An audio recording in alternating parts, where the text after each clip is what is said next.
Kun raadiyoo sagalee Oromooti. Raadiyoon torbanitti guyyaa 3 wiixata roobii fi sanbata galgala sa'aatii 7 hanga 7 fi walakkaatti karaa dambalii gabaabaa meetir baandii 16 yookiin kiilooheezii 17,850 yookiin oromovoice.org darbu amma jalqaba. Kun raadiyoo sagalee Oromooti.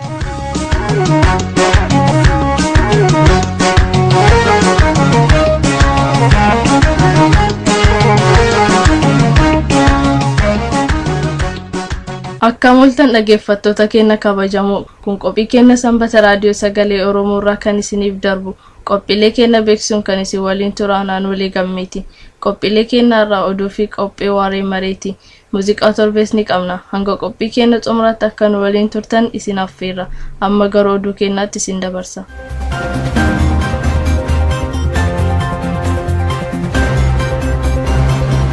Akka mul'atan dhaggeeffattoota keenya oduu isaati kanaaf qabnu sin dhageessisaa Naabasaa Waaqjiraati. Waraanni bilisummaa Oromoo zoonii lixaa keessa socho'u tarkaanfii fudhatu jabeesseetti fufuusaa beeksise. Odeessi har'a nu ga'e akka ibsetti woboon zoonii lixaa har'a ganama naannoo sa'a 10 irratti tarkaanfii humna wayyaanee irratti fudhateen injifannoo galmeessuusaa beeksiseera.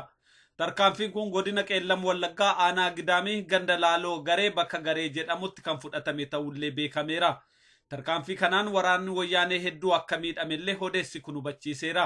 Aleellaa kanaanis waraanni wayyaanee oraalii 2 fi 3F3 beegiirraa gara Dambidolloo deemaa turan akka miidhaman hubatameera. Oboon torbaan darbes zoonichuma keessatti tarkaanfii fudhateen injifannoo galmeessuusaa beeksiseera.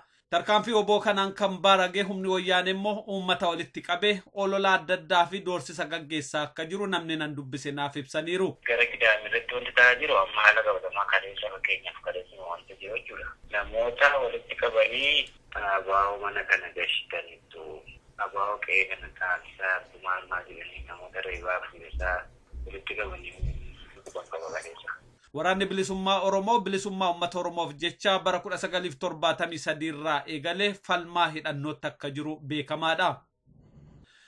Sirni walharkaa fuudhinsi baallii Siikoo Mandoo caamsaa 10 bara 2018 gaggeeffame. Oduun nu ga'e akka ibsutti sirni baallii walharkaa fuudhuu Siikoo Mandoo kanaan gadaan Birmajii gadaa Bultumaatti baallii dabarsee kenneera. Sirni baallii gadaa walharkaa fuudhuu boodas abbootiin gadaa uummata naannoo sanatti argamaniif aadaa fi duudhaa gadaa ibsanii jiran. Akkasumas uummati aadaa isaa jabeessee akka eeggatu hubachiisaniiru. Jilli gadaa kun dhaddacha jalatti boqotee seera fuudhaaf heerumaa akkasumas jiruuf jireenyaa fi gumaa fi seerota biroo akka mure beekameera.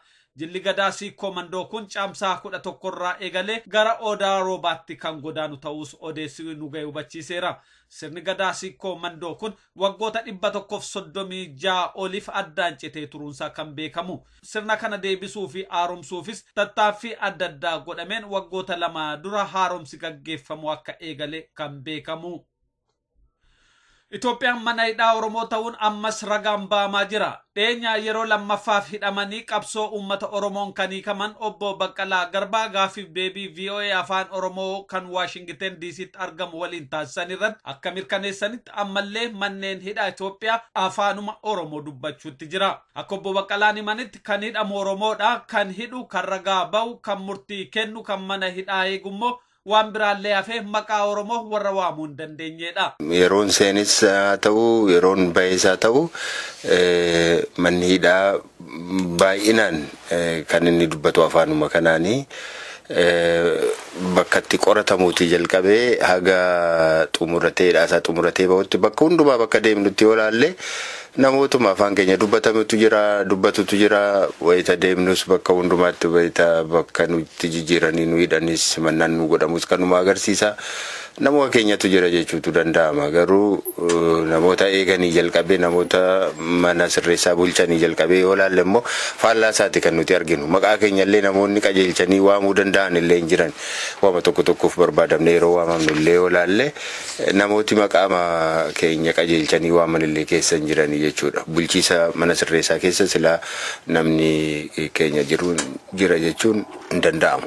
Gidiraan ulfaataan uummata Oromoo ragaa akka jiru kan dubbatan obbo Baqqalaan haala kana jijjiiruuf qabsoo malee falli akka hin jirrellee jabeessanii dubbataniiru. Rakkina keessa ta'anii mormii yookaan falmii gochuu caalaa wanti nama gammachiisu hin jiru.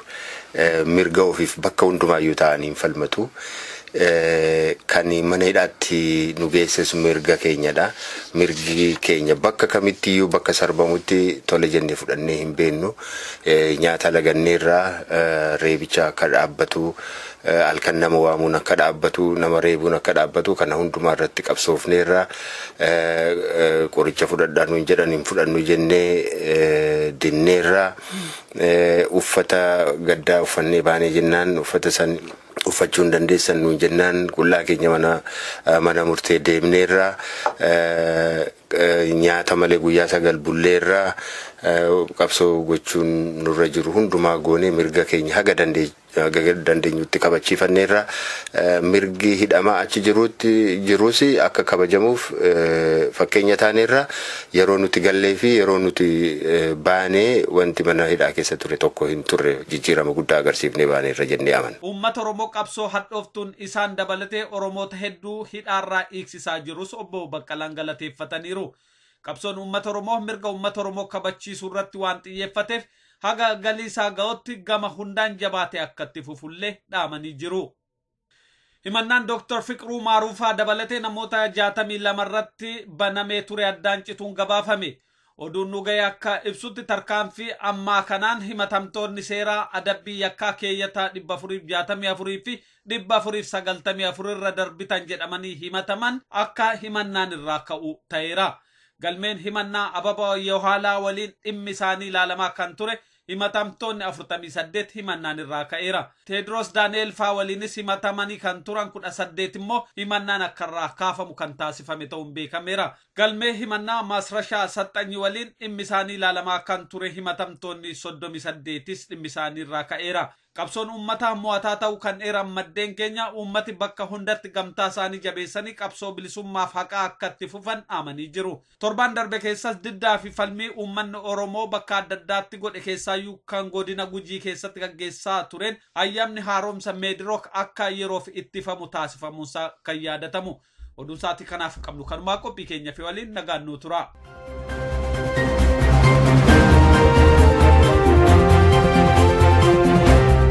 Amma immoo qophiin kan waalii torbeeti itti aansi sagantaa keenya dilee waaree maree dhiyaata. Amma gara muuziqaatti sin dabarsa.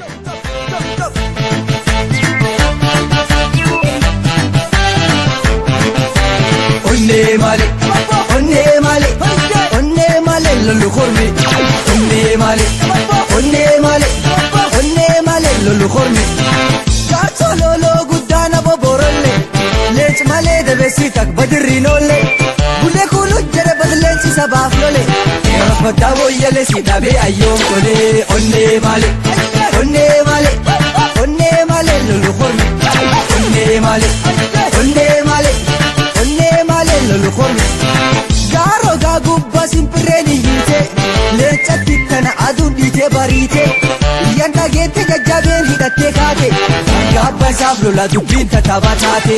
Onnee malee lollu kormi. Onnee malee lollu kormi.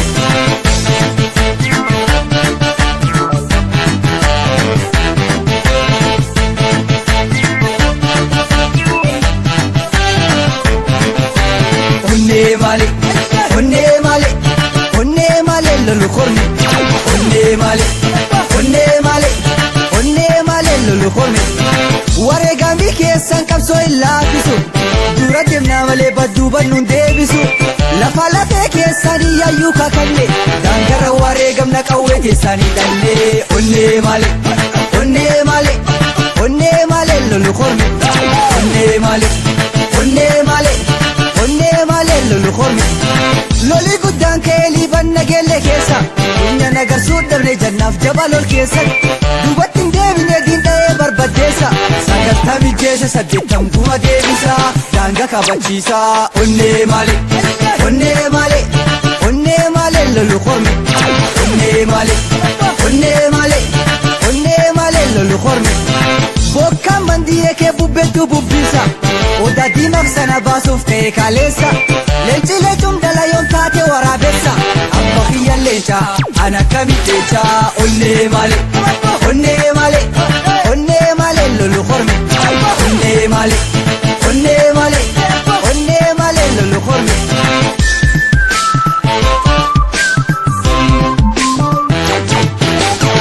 lolu male tetini gota lolu mala fanini lolu male tetini yo boruti mejede diraran tetini lolu male tetini tanga paketi badidina tasisini lolu male tetini ajesi dui male dina takallatini lolu male tetini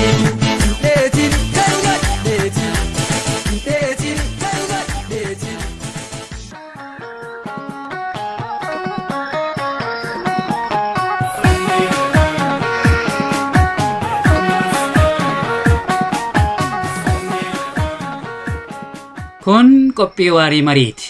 Qophiin kun torbanitti sanbata galgala yeroo kana dhiyaata. Kaayyoon qophii waarii marii aadaan wal marii, wal dhaggeeffannaa fi ilaafilaameen hawaasa Oromoo gidduutti dagaagee wal hubannaan akka jiraatu taasisuudha. Qophii waarii marii.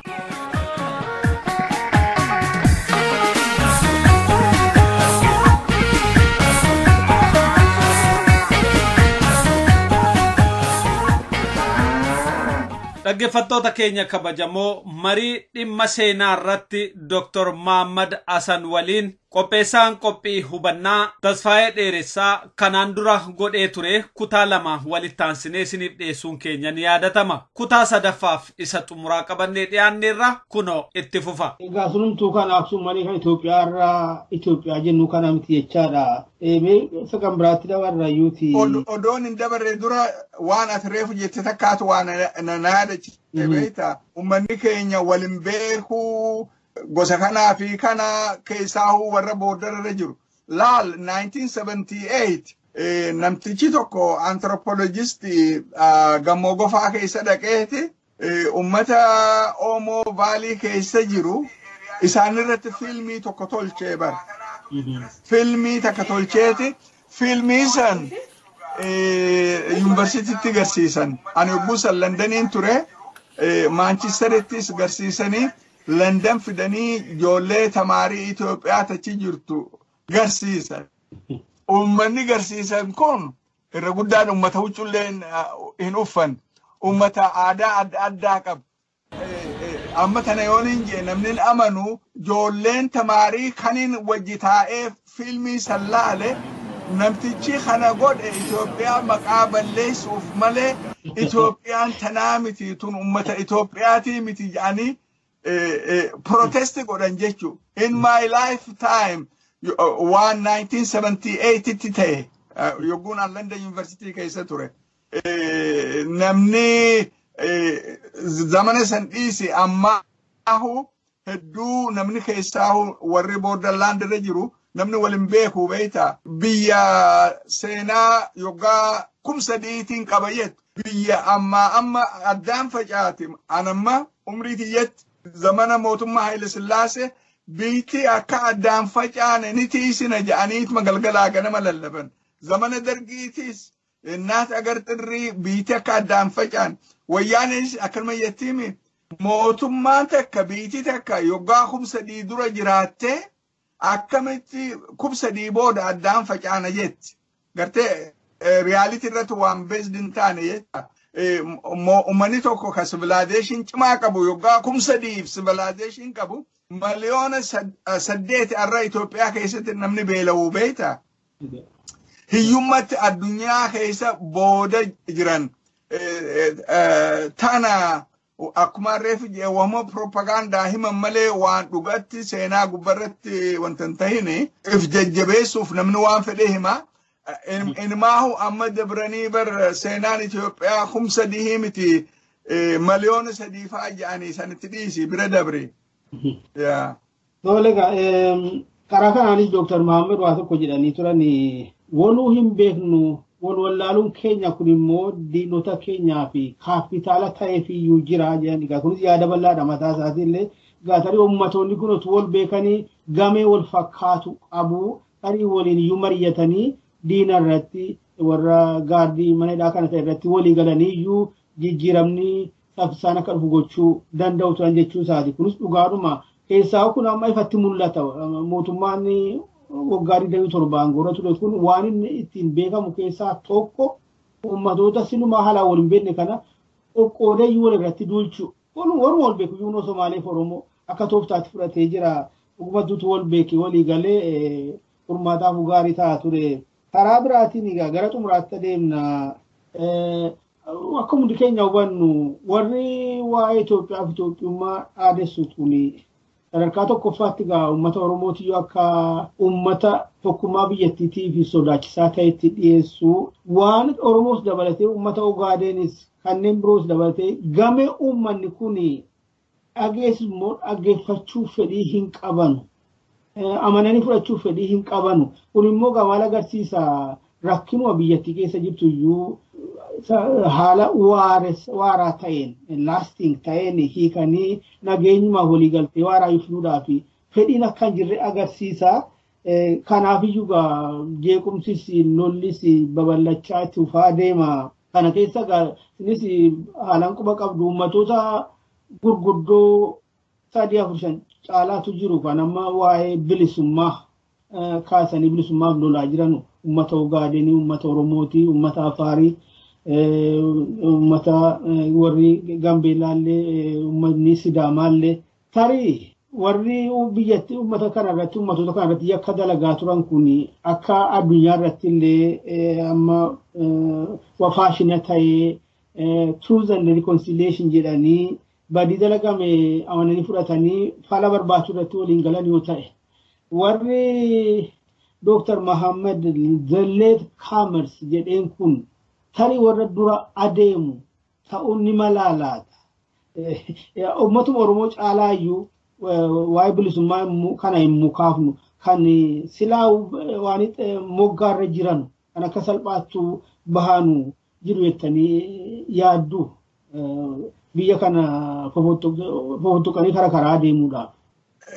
Tana kan itti deebisuun beeku maaliin ja'a uummanni wajji jiraachuun gaarii haqarratti dhugarratti biyyateetirratti abbaa biyyaa taate abbaa qabeenyaa taate mataa ol qabattee oontee yoo jiraatte uummata biraatii wajji jiraachuun hedduu waan barbaachisaati. Mana hidhaa guddaa Dr. Muhammad Jee keessatti hayni namaan eegamu waa takkalleen wayyaanen eega dhufte federaalizim dhaabnee jirraa ja'an waggaa 27 eega federalizim 26 federalizim dhaabnee eeguu ja'an laal federalizim yaada lama irratti dhaabbatte takka self rule if bulchuu tayyeu talamaddi shared rule waliin wal bulchuu tayyettu biyya san keessatti yoo mootummaa biyya Tigraay keessa jiraatu taate malee takkalleen ta'e fi bulchitu ni jirti. Hin jirtu waa takkallee laal regional state of Somalia eega dhaabbatte hanqan 2010 hanqasitti pirezidaantii 12 wayyaaneen appoint gootee booda ariiti. Pirezidaantii 12 odo ummanni regional state of Somalia if bulchuu danda'e kun waan tahaatii miti. Nama ifiif fedhan filatanii yogguu inni khabiraatiin replace godhuu danda'an wayyaanee ka isaanii filtee ka isaanirraa kaaftee wanta gootu jechuu kiyya. Oromiyaatti warri pirezidaantii Oromiyaa ka ture namni lama har'aanta nama maqallee dha'uu nan barbaachisu biyya Ameerikaa kana keessa jiran garte maaliif biyyarraa bahanuu addunyaa cufaa beeka odoocha jiraatanii jiraachuun danda'an waan dirree jiraate pirezidaantiin Oromiyaa tokko akka summiin ajjeefame wanni dhihoo tana bahe akka dirree baateen nama agarsiifti garte mootummaa biraatis Beelashangul taatu karaa Gumussan taatu wayyaaneen kan feete akkuma fedhan godhanii bar biyya Amaarattis akkasuma godhanii gabaabdutti gaa federaalizimiin isaanii piriizinii dhiphoo daranuu badduu tanama miitu ta Haile Sillaasee daran mootummaan Haile Sillaasee mootummaa dargii mootummaa wayyaanee biratti mootummaa nagaa taatee prison taatee prisonii namni gabbahee waa bitatee alaatti galu gabbahanii wanta ta'an tawayyaanee prisonuma dhugaa tamaakalaawii akkas taate jechuu kiyya gartee.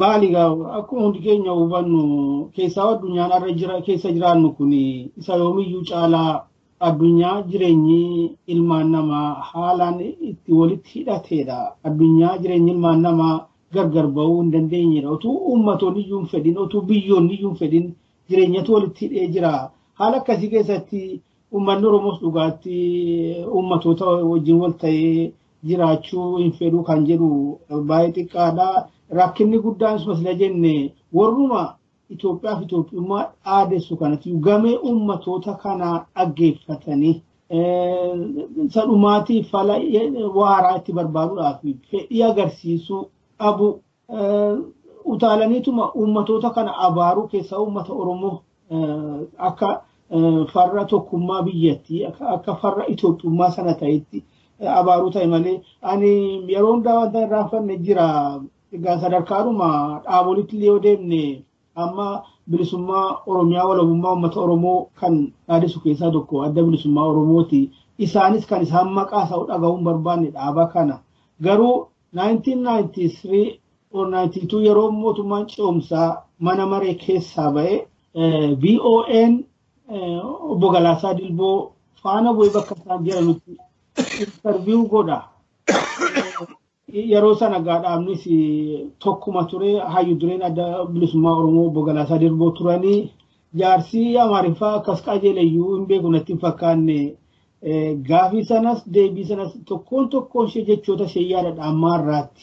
Sababni isaas warruma Itoophiyummaa kana dhaadessutiyyuu har'aa boru keessaa yeroo ce'umsaa sana maalumanni ejjannoon adda bilisummaa Oromoo tokkummaa Itoophiyaa irratti isa jedhu kana.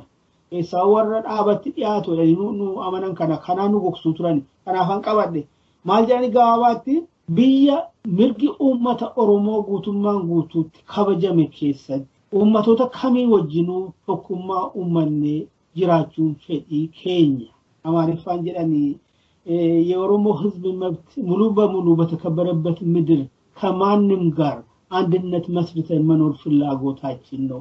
ገሩ ኦቱ መጀኖ ዳባ ካናለኝ በሪን ኦቱ ፈዲ ኡመተ ካናለኝ በሪን ዱቹመት ኡመተ ካና አካፋር ተኩማ ኢትዮጵያኒ አባሩ ካናቲዩ ሞጋ rakkinni biyyattiyyuu akka fala arganne godha rakkina biyya sana keessaas umriitti dheeressaa adeema gama kootiin gaafitadheeraa tarii waan dabaltanuu qabaatan dhaamsa yoo qabaatan malee fitadheeraa karaa kootiin baay'ee galatoomaan isin jedha yeroo keessanii. Anilleen hedduu galatoomin ja'a wanni ati jette ABO irratti lola cimaa ideological lola ka duraan eegalame Tabab gantai warra biyya balleessuu deemu eega gaafa san eegalan takkaa dhiisaniin beekanii beeyta ni baaraganii huyi bar ni baaragan gizee hedduu afaanii baafatanii afaan guutuulleen dubbachuu hin danda'ani jarri kun maal barbaadan jedhanii namni silaa wayi baraame hin baranii baruun barbaadanii maaliif mataa keessa jirti ABO'n biyya tana addaan facaafteeti wanta gooti jedhanii maaltu isaan lafaa kaase akkamitti haalli uummata Oromoo eegamaa laal dubbiin ammatti jettetu maal na yaadachiifti seet yogguu Eertiraan lolarra jiran 1972-73 ammallee yaadadhaa beekta 1973 warri Eertiraa jeneraala poolisii tokko jeneraal Haile Sillaasee ajjeesaniiti ministeertichi Haile Sillaasee afaan bahee raadiyoon irratti nuti kan barbaannu dachii ummata kana siititti qayyi baharitti gannayna cufa dhiibneetti gannayna jee afaanii baafatee dubbate maal jechuu barbaadeeti laal konseptii biyya sanii keessatti ummata miti dachi ummanni dispensable ummanni badus hajar ran qaban tan isana irra haja qaban dachi odo ummanni interestin ummata eegame haynu ummata eegame ummanni jaalala wajji jiraate sila dachiin bakka takka illee dhayxu bar rakkoon ilma namaa jidduu jirtu garte political culture in jiru ideological culture in jiru tanuma terrorize nama isaan gootu garte additi bilisummaa Oromoo biyya addaan facaasuuf deemti odoo keessa baranii sila laal gabaabdutti si gabaabsuuf 1990s keessa Amerikaa keessatti magaalaan an jiru Atlantaa tana keessa gaazexaa magaazina lama ture dura Ethiopia Review ka jiru tokko ture booda Ethiopia Register ka jiru ture lachuu wahuma namni yaaduun barajeetiin subscribe itti godhe amat afur guutuu single ammallee copy meeqaan qaba seeta 400 ol waan akkasiisaniin qaba Oromiyaa wanni ja'a Ethiopia Review keessattis Ethiopia Register keessattis guyyaa tokko baateen beeyin ammaan tana bar lafa fagoo deemne har'aan tana namni Oromiyaa ja'a beeyta afaanii baafatanii miidiyaa irrattis Oromiyaa waa meeqa bakka eegallee fi amma suutaan keessaa hoo qabsoon ummata keenya ummanni keenya dammaqee alatti yogguu lafaa ka'e yogguu lafaa ka'uu isaa baran namni ummata kabaju sambira dabranii ummanni kun dhugumatti dur miidhame hayni isaanii eeggamuu qaba yaani kanaa kun yoo dhufe malee hedduu rakkoo kun dhufuu qaba karaa dandeenyuun barsiisuun barbaachisa isaanis baruun dirqama sodaa isaaniitis nutis baruun dirqama keenyaa bara biyyaatu bada jedhanii isaan ummataatu addaan faca'an hin jirtu bara biyyaatu bada garte maali biiti ummata malee dachiin maali ummata malee yoo manni irra jiraachuu baate dachiin maali tanaa jecha yaada ummanni ka waliin malu hayni ummata akka eeggamu keessaahu federaalizim jirtu tun karaa dhuga jijjiiramte biyya Amaaratti biyya Tigreetti biyya Oromootti biyya Sumaaleetti ummanni ifiin abbaa biyyaa tahee abbaa qabeenyaa tahee yoo bulche wajjin nagadatee nagaa wajji jiraachuu danda'a akka laalcha kiyyatti odoo akkanatti ilaalanii hedduu gaarii karaa hedduu deeman amma riili qabsoon ummata keenyaa hedduu ija bantee fi ka dur afaan guutuun Oromollee hin jenne jechuun dandeenya Oromiyaan firraadhiis nama terrorize nama gooti I think encouraging sign jira jechuu barbaadeetuma dhugaadha egaa gam tokkoon isaanuu biyyi kun ummata kana malees jiraatteen beektuu biyya ummata kana malees jiraachuu hin dandeessu jechaa gamee ummata kana ammoo dhaggeeffachuu diduun waan fala ta'u miti dhugaattuu utuma wal dhaggeeffatanii gaagaamni qaqqabaa jiru kun sin xiqqaata ta'a biyyattiidhaafis wanti gaarii ta'u kanuma gaa mee waaqayyoo gurra dhaga'u itti ahorwaa jennu kaa isinii yeroo keessa nu keetanii marii kanaa fi qophiisaatanii nu argamu keessaniif irra deebi'etaniyyuu baay'ee galatoomaa isiniin jedha tarii yeroo biraa immoo dhimma biraatii walitti deebinaa ammaa fi nagaan nu jiraadha. Atiis na galatoome obboleessa kiyya rakkoo ummata keenyaa karaa dandeessuun durirraa eegaltee hanqa ammatti akka sagalee ummata keenyaa taatee rakkoon ummata keenyaa akka dhagahamu godhuu keetiif hedduu galatoomiin jaa. Egaa dhaggeeffattoota keenya seenaan dhugaa ulee bilisummaati mata duree jedhu irratti qophii kutaa 3 walitti aansinee isiniif dhiyeessinerra hubannaa gaarii akka argattan abdii qabna. Qophii kana akka isiniin geenyuuf ayyama kan nu kennee qopheessaa qophii hubannaa obbo Tasfaayee Dheeressaa akkasumas yaada bal'aa fi qajeelaa kana kan dhiyeessan Dr. Muhammad Hassanii fi dhaabbata Oromiyaa News Network walumaan maqaa keessaniin galateeffanna. Qophii biraan amma walitti deebinutti nagaan nu tura.